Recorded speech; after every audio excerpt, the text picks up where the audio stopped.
போட்டுக்கோங்க. நேர்கோடு எத்தனை பாகை? 180 பாகை. வட்டம் உண்டு எத்தனை பாகை? 360 பாகை. வட்டம் உண்டை ஃபுல்லாக சுற்றி வர கூட்டினீங்கன்னா 360 வரும். சரியா? ஒரு முக்கோணத்தில் உள்ள அகக்கோணங்களும் எத்தனை?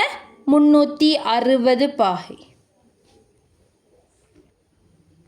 180 பாகை. 180 பாகை. சரியா? ஒரு நாட்பக்கல் இருந்த ஐடாக கோணங்களோட கூட்டுத்தொகை 360 பாகை.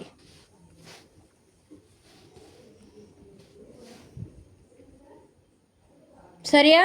அடுத்து போடுங்க. நிரப்பு கோணங்கள்னு போட்டு, நிரப்பு கோணங்கள்னு சொன்னால் 2 கோணத்தை கூட்டினா எத்தனை வரணும்னு சொல்லி தந்தேன். 90 வரணும். இவர் 45 இருந்தால் இவர் 45 ஆயிக்கணும். இவர் 50 இருந்தால் நிரப்பு கோணம் என்ன வரும் ஷஃபா? 90 ஆகிறதுக்கு இது 50 இது எத்தனை ஆயிக்கும்? 90 ரூபா. சல்லிமா நினச்சிக்கோங்க. 50 ரூபாய்க்கு 90 ரூபா ஆகணும். எவ்வளோ வேணும்? ஷஃபா 40. அப்போ இவரோட நிரப்பு கோணம் இவர் 40. சரியா? போடுங்க. நிரப்பு கோணம் சமன் 90 பாகை. ரெண்டையும் கூட்டினா 90 வரணும்.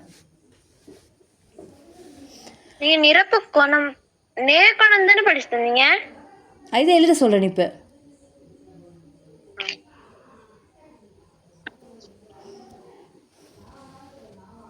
பாருங்க. நிரப்பு கோணம்னு சொன்னா இப்படி 2 கோணங்கள் இருக்கும். இந்த 2 கோணங்களையும் கூட்டினா உங்களுக்கு எவ்வளவு வரணும்?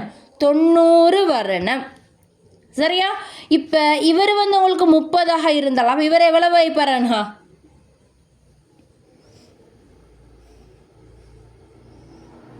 அண்ணா இவர் எவ்வளவு வைப்பாரு? 90 வரணும்டா.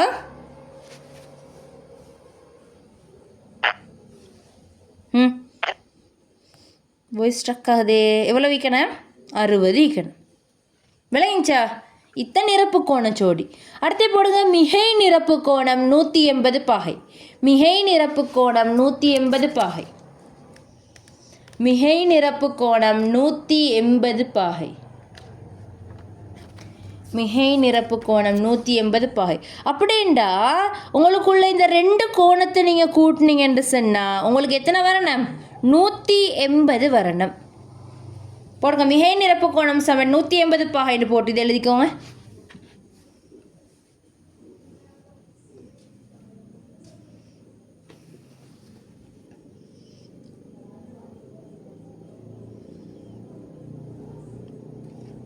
உங்களுக்கு நிறைய தருவாங்க. இதில் நிரப்பு கோண சோடிகள் எழுத சொல்லுவாங்க. செய்யலும் தானே. யாராச்சும் 2 பேரை கூட்டினா 90 வருதோ அது நிரப்பு கோணம். அடுத்தது போடுங்க. குத்தெதிர் கோணம். அப்படின்னா இப்படி 2 நேர்கோடுகள் இடைவெற்ற நேரம் இந்த குத்துக்கு இந்த எதிராக உள்ள இந்த 2 கோணங்களும் சமன். இவர் ஏண்டா இவரும் ஏ, இவர் பீண்டா இவரும் பி. போடுங்க. குத்தெதிர் கோணங்கள் சமன்ட்டு சொல்லி போட்டு இதை வரைஞ்சிக்கோங்க.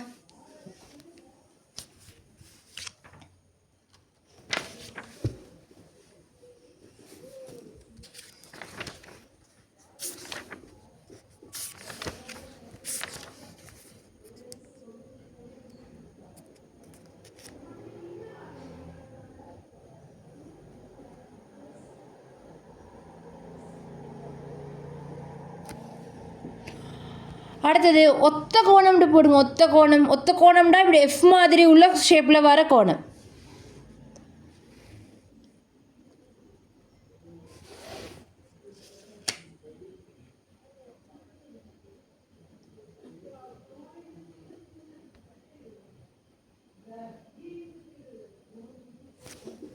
இதுவும் எஃப் ஷேப்பில் வரணும். இது இப்படி வந்தாலும் இப்படி இப்படி ஒரு எஃப் ஷேப் மாதிரி இருக்கணும். அதில் இந்த உள்ளுக்கு வர இந்த கோணங்கள் 2ம் சமனாயிக்கும். இவர் ஏண்டா இவரும் ஏ. போட்டுக்கோங்க. இப்படியும் மீக்கலாம், இப்படியும் மீக்கலாம். இப்படி இருக்கணும் இந்த 2 கோடும். சீப்பு மாதிரி ஒரு ஜாய். ஒத்த கோணங்கள் சமன். அடுத்து இசட் ஷேப் போடுங்க. இந்த மூலையும் இந்த மூலையும் ஒன்று விட்ட கோணங்கள் சமன். இவரும் சமனாய்ப்பார். ஒன்று விட்ட கோணங்கள் சமன். அடுத்த கிளாஸ் பேப்பர் செய்வோமே. பேப்பரில் மீதி எக்ஸ்பிளைன் பண்ணி விட்றேன். ஒன்று விட்ட கோணங்கள் சமன்.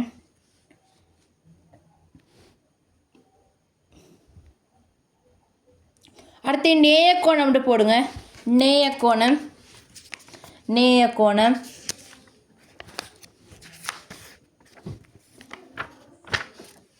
நேய கோணத்தில் இங்கே உள்ள ரெண்டையும் கூட்டினா என்ன வரும்? பானை ஷேப்பில் வரும். இந்த ரெண்டு இடத்தையும் கூட்டினா 180 வரும். நேய கோணம் சமன் 180 பாகை. இவர் 50ஆக இருந்தால் இவர் எவ்வளவு? உதாரணத்துக்கு போடுறேன், இவர் 70.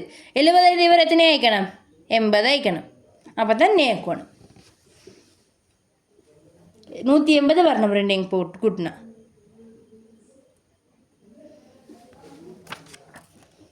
அடுத்து ஒரு சமாந்திர கோடுன்னு சொன்னால் என்னது? சமாந்திர கோடு.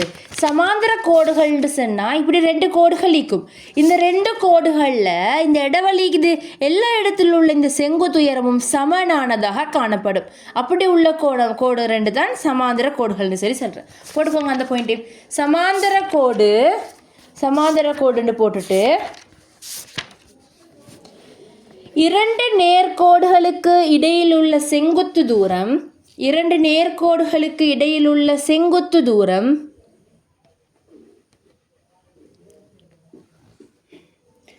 எப்போதும் சமனாக இருப்பின்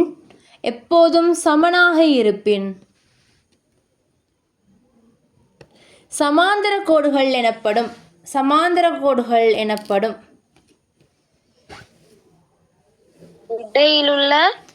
இடையிலுள்ள செங்குத்து தூரம் எப்போதும் சமனாக இருப்பின் அவை சமாந்திர கோடுகள் எனப்படும்.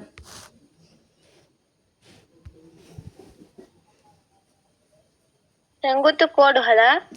செங்குத்து தூரம்மா. ரெண்டு நேர்கோடுக்கு இடையில உள்ள இந்த செங்குத்து தூரம் இருக்குதே, இது ரெண்டும் எல்லா இடத்துலையும் சமனாக இருந்தால் இதுதான் சமாந்திர கோடு. சரியா? அடுத்து போடுங்க. முக்கோணம் ஒன்றை வரைஞ்சி இப்படி இது ஒரு கோணம், இவர் ஏ பின்னு சொல்லி போடுங்க. இந்த இடத்துல ஏ ப்ளஸ் பின்னு சொல்லி போடுங்க.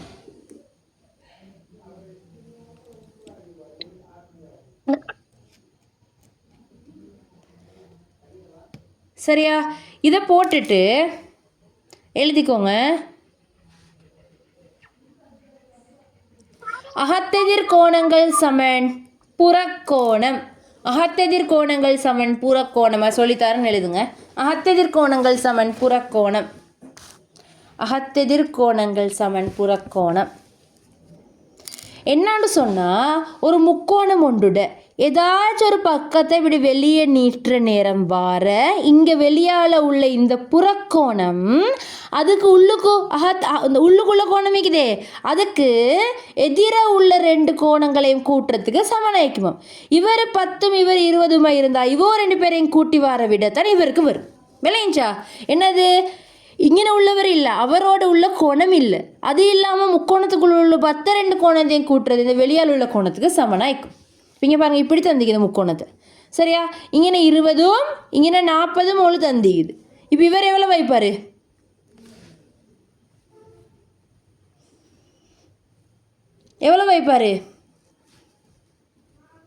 வெளியால் உள்ளது என்ன வைக்கும்? 40 20 இவர் எவ்வளோ? 60. ரெண்டையும் கூட்டி வர விட என்னாண்டா இந்த முக்கோணத்தில் இந்த உள்ளுக்குள்ள இந்த 2 கோணம் தேக்குது, இந்த இடத்துல உள்ளது இல்லை, அது இல்லாமல் வெளியே உள்ள கோணம் இருக்குது, அதுக்கு சமனாய்க்கும் கூட்டுறதுக்கு. ஒன்றாவது எது அகத்தெதிர் கோணம்னு சொல்லி பார்ப்போம். இவர் ஏ, இந்த துண்டு பி, இந்த துண்டு சி, இங்கே எக்ஸ்ன்னு சொல்லிக்குது. எனக்கு இப்போ நுகா சொல்லுங்கள், எக்ஸ்ட அகத்தெதிர் கோணங்கள் எது? உள்ளுக்குள்ள கோணத்துக்கு எதிராக உள்ள கோணம் யார்? ஏயும் பியும். அப்போ ஏயும் பியையும் கூட்டினா என்ன வரணும்? எக்ஸ் வரணும். விளையாடுச்சானுஹா? இல்ல எனக்கு அந்த விலங்குல அந்த அந்த ஒத்த கோணங்க இது மாதிரி கேட்டு ஒத்த கோணம் அந்த நேய கோணம் அனுப்பி வைங்க. அப்படி சொன்னா கஷ்டம், எனக்கு அனுப்பி வைங்க. இங்கே பாருங்க அன்ஹா ஷஃபா என்னான்னு சொன்னால் இந்த வெளியால் உள்ள கோணம் பின்னு சொல்லி வைங்களே, இந்த 2 இடத்துல உள்ள இந்த 2ஐயும் கூட்டினா இந்த பி வரணுமா. விளங்கிச்சா? இந்த புறக்கோணம் வந்து உள்ளுக்குள்ளே இந்த அகத்தெதிர் கோணங்களுக்கு சமம். நீங்கள் எதை அகத்தெதிர் கோணங்கள்னு சொல்லி கண்டுபிடிங்க. இப்போ சரியா? ஒன்றாவது ஷஃபா இங்கே உங்களுக்கு வைண்டு தந்திக்குது, இங்கே ஏ, இங்கே பி, இங்கே சி. வைடு அகத்தெதிர் கோணங்கள் யார் யார் ஷஃபா? உள்ளுக்குள்ள கோணத்துக்கு எதிராக உள்ள கோணங்கள் யார் யார்?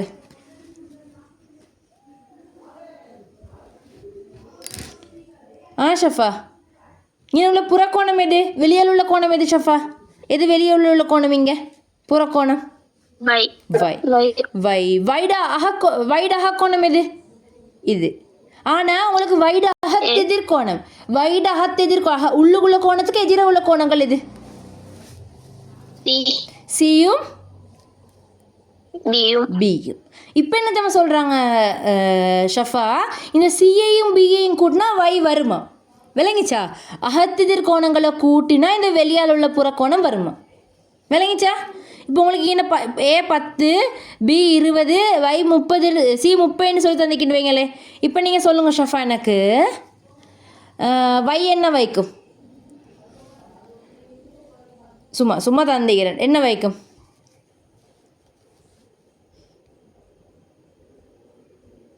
யார் யாரையும் கூட்டினா வை வரும்னு சொல்லி சொன்னேன் ஷஃபா. அகத்தெதிர் கோணங்கள் ரெண்டையும் கூட்டி சொல்லுங்கள் எவ்வளோ உண்டு? சி 30, பி எவ்வளோ? 20, 50 வரும் வைக்கு பதில். சரியா? இப்போ இங்கே பாருங்கள், இது போட்டுக்கோங்க. இங்கே 40 பாகை, இங்கே 70 பாகை, இங்கே எக்ஸ் எவ்வளோன்னு சொல்லி போடுங்க. 40 + 70 = எக்ஸ். என்ன ஸ்டெப் ஒன்றாவது? 70 + 40 = எக்ஸ். 110 = எக்ஸ். எக்ஸோட பெருமானம் என்ன? இப்போ 110 பாகை. விளங்கிச்சா? இது எழுதிட்டு லீவ் ஆகுங்க. இங்கே தந்திக்குது உங்களுக்கு 140 சொல்லி தந்திக்குது, இங்கே 60 தந்திக்குது, இங்கே எக்ஸ்ன்னு தந்திக்குது. எக்ஸ் என்ன வைக்கும்?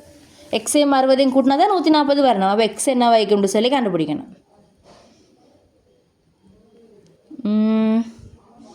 இவர் எக்ஸ், இவர் 2x, இவர் 120 பாகை. இது ரெண்டையும் செய்யுங்க, மார்க் பண்ணிக்கோங்க. எனக்கு வாட்ஸ்அப்பில் அனுப்பி வைங்க.